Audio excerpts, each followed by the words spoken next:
Do we know are we streaming yet? We are going to be streaming here momentarily.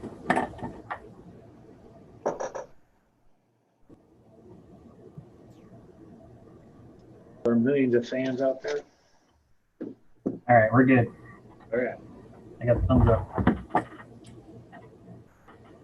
All right. Good afternoon. I'd like to call the Bloomington Technology Commission regular meeting for July 1st to order.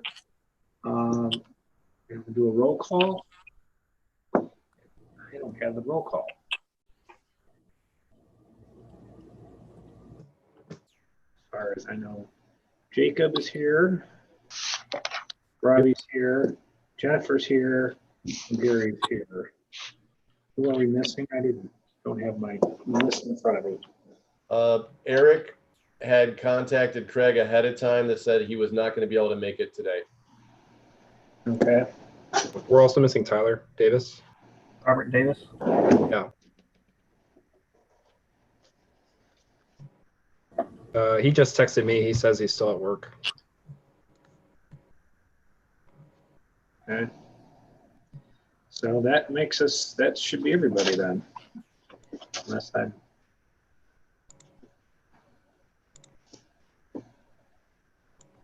Jennifer, me, Gary, Jacob, Ravi, and Jennifer, and Eric and Tyler are not here, correct? Yes. Sounds right. All right. Do we have any public comment? No, I do Hearing not none, see we'll any. move on then. Do we have minutes, Greg? Yet? No, we don't. I will work on those and get those prepared for the next meeting. Okay. All right, just double check and that'll add then 3 minutes we have to approve. Okay. All right, moving on then to our regular agenda. First item up there is the established annual work plan. Kind of going through the notes and what I recall from our last meeting and where we're looking at. Kind of came up with 4 areas to kind of at least look at initially. The first one being the privacy and data policies, the second one being the 5G cellular communications, also looking at the current state of technology with the city, and then city infrastructure items, the smart street lighting, smart water meters, intelligent traffic signaling, etc. Does that sound about right for everybody else? Is there anything I'm missing? Is that a good start for us, I guess, is the kind of the 3 big questions I'm Definitely think it's a good place to start. Okay. I think that it does a pretty good job of putting a bunch of stuff that we're already working on and trying to see how we can help with, what Craig and staff is already doing. The only thing that we might want to add on here is, we talked about reviewing licensing, which was an area that Jennifer was really going to be able to help us out at quite a bit. Before the next Microsoft Enterprise agreement had to come back around, which, if I remember right, Craig, is sometime probably February or March of next year. Actually, October of this year. Oh, well, all right, a lot faster than I thought. So that was the only other thing I think we talked about. I think I was kind of thinking that would kind of fall underneath the current state of technology with the city. But we can make that a specific point under that if that would work. It probably wouldn't hurt to put a specific point on there so it just stays top of mind. Yep. Okay, so if everybody's good with that, how do we want to divide up some of the work, or do we need to, I guess, how do we feel we want to proceed from here?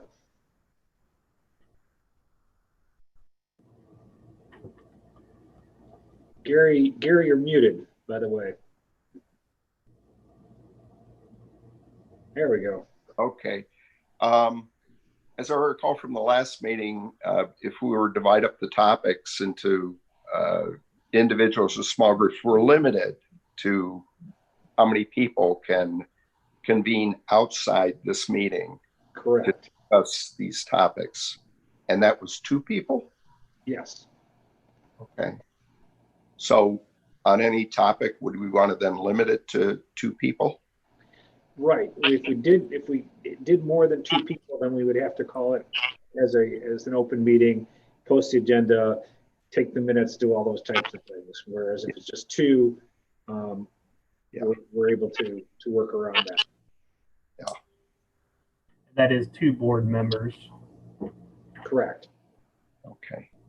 Yeah. If we met with city, people from the city or Verizon or whoever and the cellular type of stuff, then no, we would not. I mean, we could have 10 people there, but as long as we limited it to 2 board members, commission members, then we wouldn't need to follow the open meetings procedures.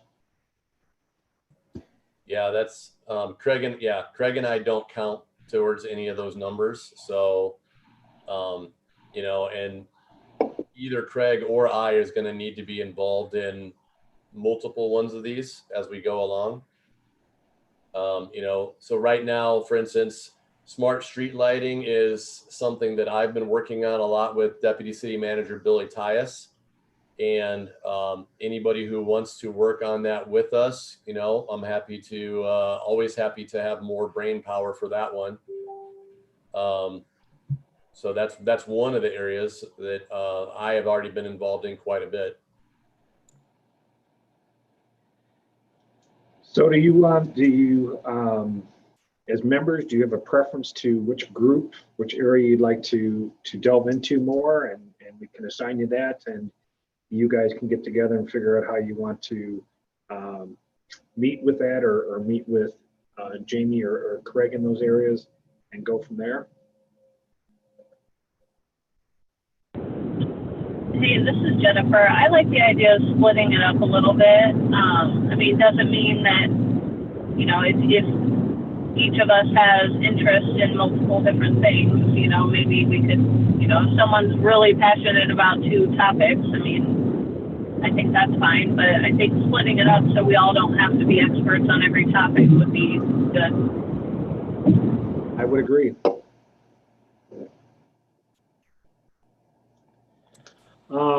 Ravi, you've mentioned to me in the past before that you have an interest in the privacy and the privacy side of stuff. Is that? Yeah, that was one I was going to definitely offer to be involved in.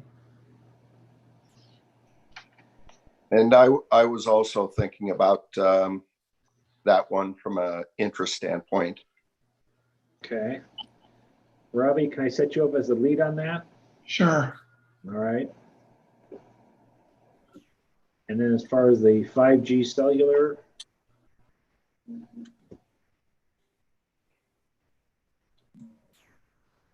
So that's one that I'm going to end up working quite a bit with as well, just from how that one's positioned.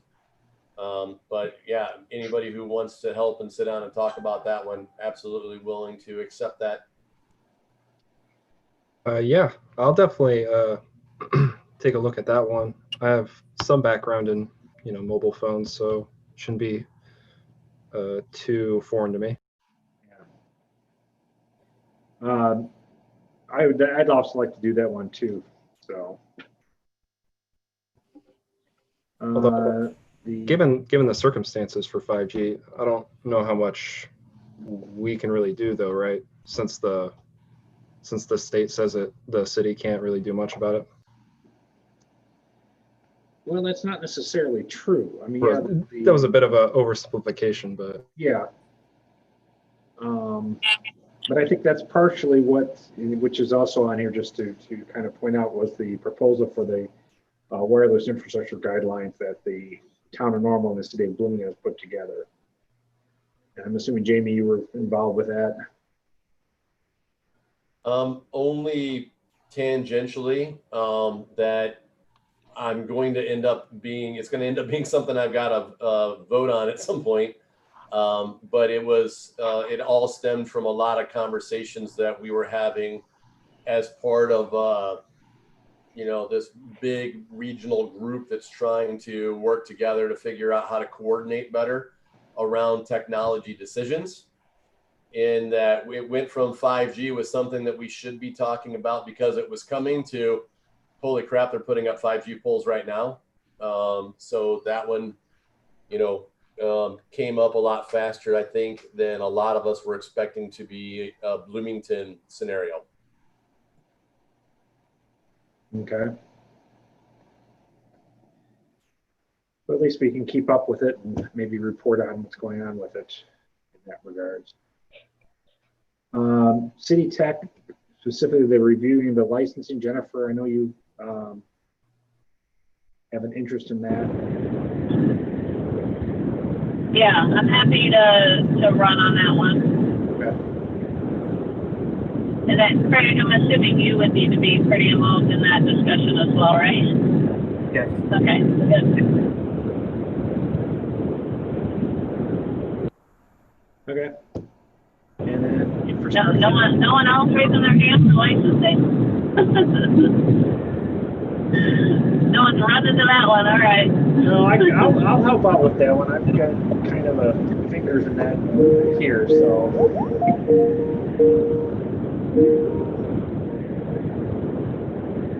I was gonna say, I can help with that one. At one point, I actually was a Microsoft certified licensing professional, so.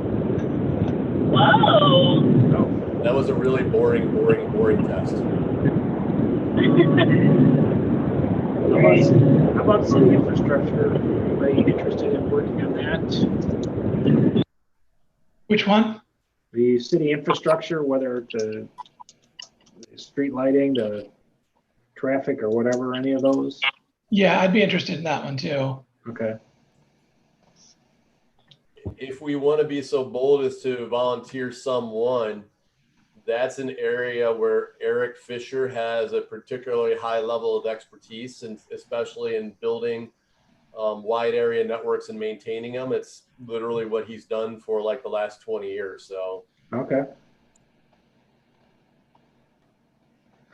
Well, this is what he gets when they don't come to the meeting. He gets volunteered, you know. All right. I'm going to have to sign off for a second here. I got a phone call I have to take. So.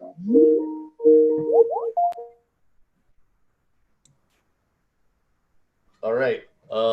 Well, Gary, do you want to take over as vice chair for a couple of minutes? We'll just work our way through the agenda. Okay, are we on city infrastructure then? I think we just did current state of technology with the city, which was 5A1C. Yeah. Okay, so that's where Robbie and Eric. were, okay. So then moving on to city infrastructure. Smart lights. I have an interest in that area, but not a ton of expertise. I've done some reading on it. I thought the last topic was the smart lights. That's one I was kind of Okay. interested in, but whichever. Yeah. Robbie, I thought I heard you say that you wanted to do the current state of technology with the city. That would be working with Craig and on that part of it. I know it's fine.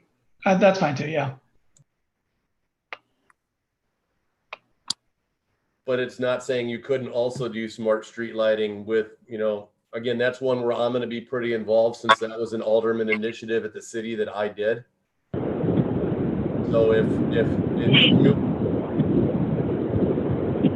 go ahead, Jennifer. Well, I was just going to say, Robbie, if you are like more, you know, interested in doing the smart street lighting, like I could partner with Craig, you know, to kind of review the current state. Like I can take on that piece if you wanted to focus more on the smart street lighting and the water meters and that stuff. Like I said, either one's actually would be fine. So if there are people interested in the light specifically, go for it. Well, like Sorry about I'm in, but I don't have a lot of expertise there. Gary, I didn't hear what you just said. I just said I'm interested in street lighting. I just don't have a lot of expertise there. I think then that's something that maybe you and Robbie and I can we can work with the city manager on that one. It's a lot of coordination too with Public Works.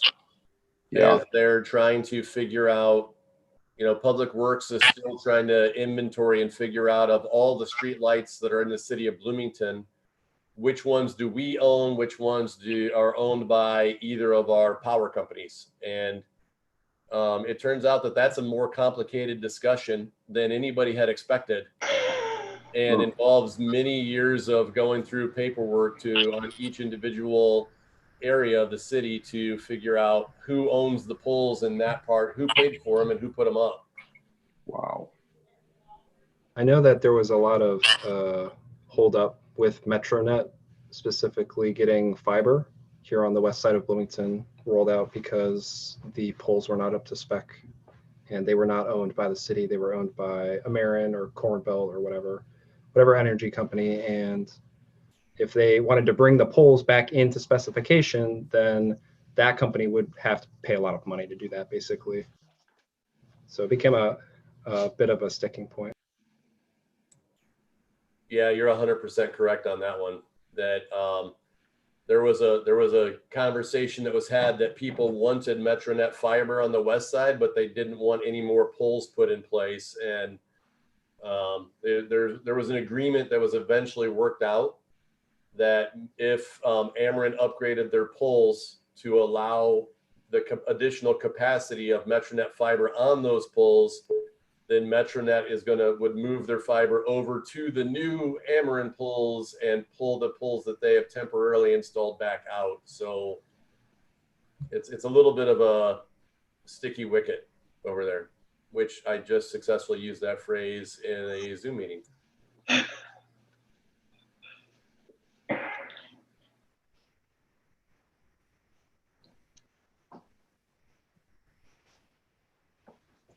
Where are we at then on smart water meters? Yeah, that's something that IT has been running with as a partnership with the water department right now. And there's a pilot program that I think is going in sometime this summer. Is that right, Craig? Yeah, actually, the pilot program is already in play. We have one receiving antenna at the Hamilton tank station. So we're receiving data. We're actually starting now to put out additional access points throughout the community and start building that network to make sure we have the needed coverage for all the homes across the city of Bloomington. Is Craig, if that's already rolling and that program's just happening at this point, is there any need for assistance from the Technology Commission at all on that, or is it just it's working and we're moving forward? So as it's written in the agenda, I almost see like all three of those together as an infrastructure piece, because both smart street lighting, smart waters, and intelligent traffic signaling, a lot of that requires right-of-way determinations to figure out, who owns what equipment. Can we put equipment here? Can we use existing networking? When we get into the traffic signaling, there'll be conversations we need to have with IDOT. Can we utilize their pediments and poles, to put equipment on? Can we tap into the data they have, and how that works? And the same thing, with water meters, as we look for additional locations for these antennas, can we use infrastructure that's already in place, that has power, that maybe has existing networking infrastructure, so we don't have to add a bunch of new stuff. All that, takes cooperation with, Cornbelt and Ameren and IDOT and any other partner that has those pieces of infrastructure up. So I kind of see that all together happening, so whoever picks up city infrastructure as a whole, I think, may have a little piece in all three of those. So it looks like Robbie and Gary and I got a bigger chunk. It makes sense what Craig is saying. Yeah. we can always divvy them up later if it seems like it's a bigger pie than we anticipate. Yeah, I do think once we focus on some of these things, the just working and trying to get some maybe updated contracts done is going to take a lot longer than maybe we expect. So we might not get everything done, but I think looking at that holistically will help a lot.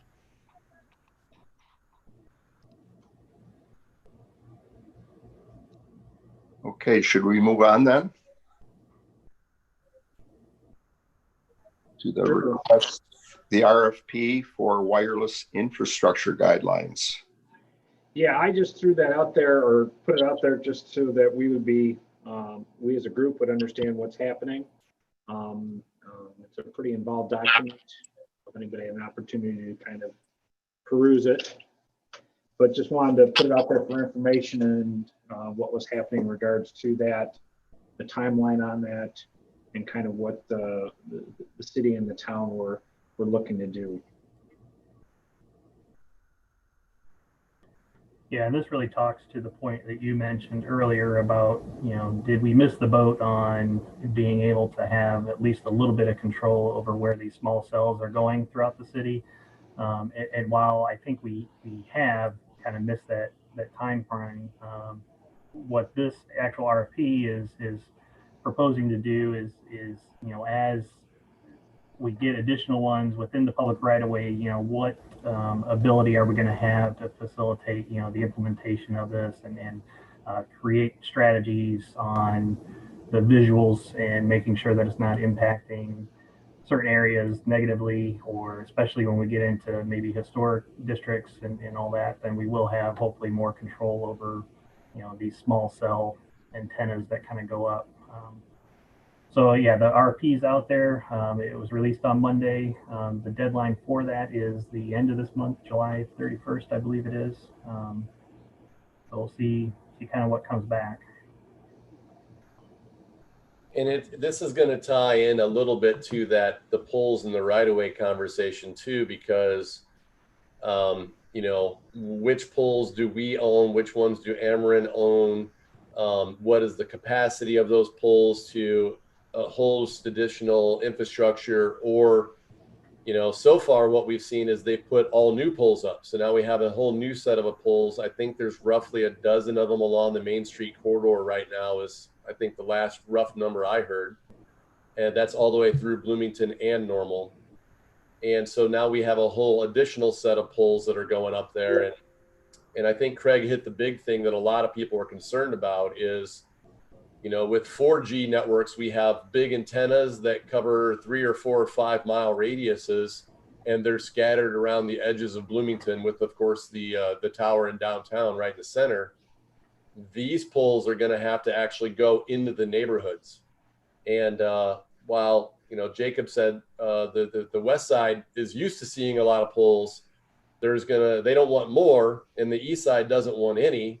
And so, especially in the historic neighborhoods, how do we blend this all together? Can this equipment go on traffic signal poles, right? We definitely own all those. Can the equipment go on traffic signal poles to give us a little bit more control? What about design guidelines? There's been some pretty horrible instances of how 5G has been implemented in other cities, with just piles of cables and boxes and stuff up on poles. And, as somebody who lives in kind of an older neighborhood, we certainly don't want anything else in our neighborhood that looks worse than what we already have. So lots of fun in this topic. Yeah, and I think along with that, the number of 5G poles you would need in a neighborhood sometimes outnumbers the actual poles that might even be available. Just because every vendor wants their own pole, or how many you have to have up to do an area. A lot different than the big towers. And that's a good point too, Joel, that right now the vendors, they tend to share the big poles. And with the 5G poles, if Sprint, Verizon, AT&T, and everybody else all wants their own separate poles, is that every historic area has 3 separate sets going in? And what does that look like? Well, it's not only 3 separate sets, it's also the number they need to cover an area. Yeah. It's because they don't go that far. I don't remember the radius, but I mean, if you're talking a typical neighborhood, you could have, 15, 20 poles needed to cover, a 10 square block area. There was one article I read that they put them in one of the big football stadiums and the signal didn't reach the other side of the stadium. Yep. So we're still in the early days of small cell deployment, but hopefully somebody figures out a way to make the range a little bit further, range plus speed. So I think that it does deserve a special notice, though, that how well this is another example that the media likes to, on a regular basis, talk about when Bloomington and Normal disagree on stuff. And this is another one of those examples where Bloomington and Normal are working really, really well together to make something happen that's going to be unified across the entire community. So, it's just, I just wanted to bring that up. There's 222 active agreements at last count of where we partner with the town of Normal. And, there's about a dozen places where we don't agree, but, this could be 223 places where we're actively working together to create things as a better situation for the entire community. So is the RFP for both Bloomington and Normal then? Okay. I didn't get a chance to pre-read everything that was sent, so apologies if that was a dumb question. Yeah, our lawyers got with their lawyers, and IT got with IT, and everybody worked it out. And I think it was about 3 or 4 weeks that it went back and forth, which in government time, that's like super fast. And and then like Craig said, the RFP went out and is due back at the end of the month. Maybe you guys know or don't know who's actually doing the evaluation of the responses then. That's a good question. I think it's mostly to be determined, but it's going to be a mix of Normal IT and city IT, along with any other stakeholders that want to participate. Well, I guess part of my asking that question, is that anything that we could contribute to, or should we keep our fingers out of that at this point? I can certainly pose that question and see what level of involvement this commission could take in that. Makes sense to me. At least it's worth the ask. All right. Anything else on the RFP for the wireless guidelines? Yeah, I don't know. I haven't had much of a chance to look over that particular document, but I was wondering if anybody had any insights on if there were any important points in the document that you saw. I didn't get all the way through it, so I can't really speak to that. I read through it quickly, and looks like the meat of it is in 2, maybe 3 pages, and it appeared fairly straightforward. No issues there. Looking for basically consulting services to advise. So I didn't see anything that raised any flag to me in it. I mean, Yeah. I think most of it is continued. The scope of work is section 2.2, and it's like about a page and a half long. And that contains really most of it. The rest of it is mostly legal documents and stuff that every government needs for indemnification and equal opportunity, and how we're going to handle the bidders and stuff.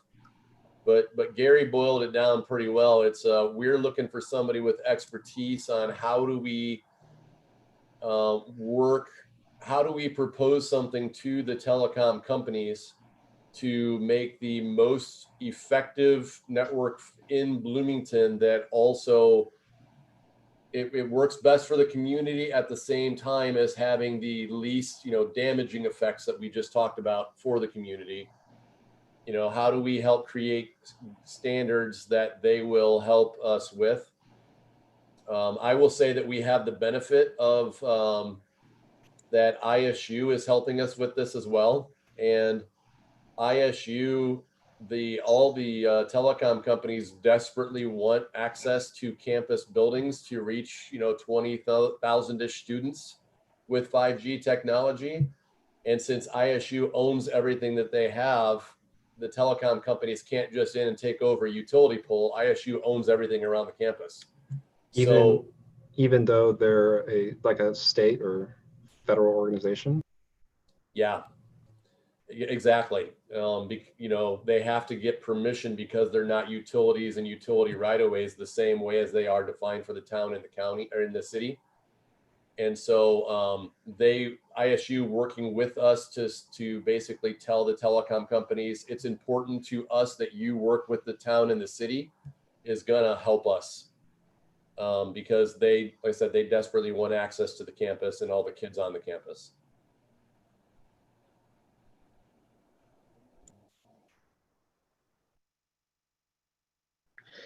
Okay. Are we done with that? Moving on then. We do have one item of old business, and that's the Technology Commission bylaws. We need to approve those as they were presented on February 5th. I'm assuming, Greg, we didn't have any changes from legal or I mean, we made a couple little corrections on that.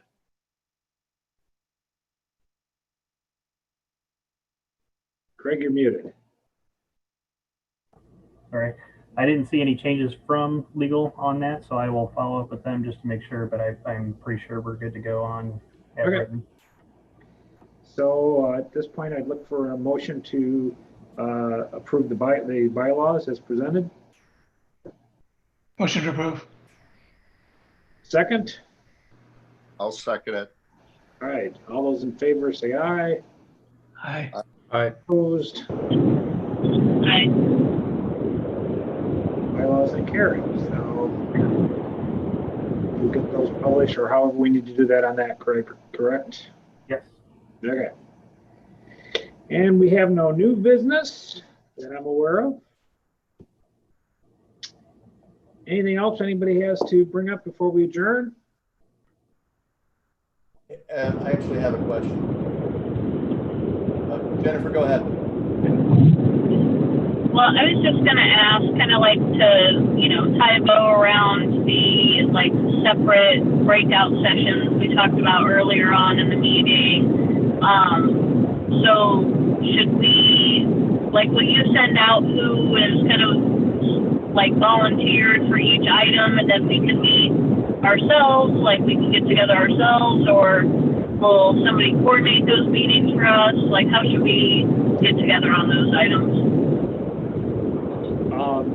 We definitely put together the list of who signed up for what, and obviously between Eric and Tyler to more than welcome to join any of them. But I would assume it'd be up to those that are involved in it to work out their own schedule that would work out best for them. If that makes sense. Okay, great. Yeah, that makes sense. I just wasn't I didn't see who all volunteered for each item, so I just wanted to make sure if we get that list, then I think we'll be able to coordinate it from there. Yep. Thank you. No problem. Jamie, you had a question? Yeah, Craig, I was just going to ask, you said that there was some stuff you were working through with legal around using Teams to store documents and examples. Today Joel sent out, or you sent out on behalf of Joel, a couple of security and data policy examples to look at. And have you made any progress of finding some place to house these example documents? So what we can do is we can put a OneDrive shared file or a shared folder out there that everybody can have access to, read-only access, and access those documents that way. However, using Teams and having the ability to communicate back and forth and collaborate on things would be, in fact, a violation of the Open Meetings Act. So I think as long as we stay out of the Teams space and stay in the OneDrive space, I think we'll be fine, and we can have a better method to share those files out rather than blind copying everybody in emails.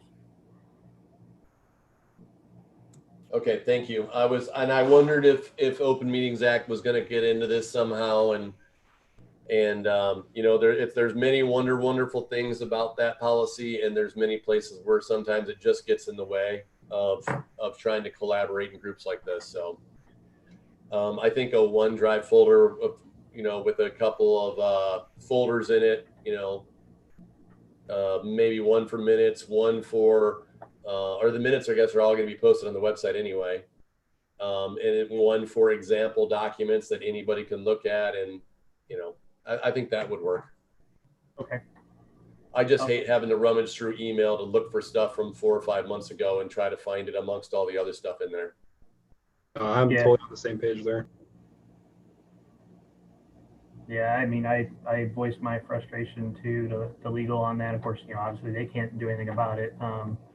But it is a shame, you know, that we can't utilize some of these more efficient collaboration tools to get some of this work done.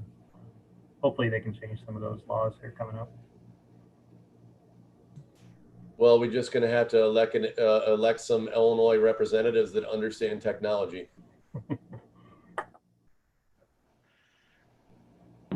Do you know any?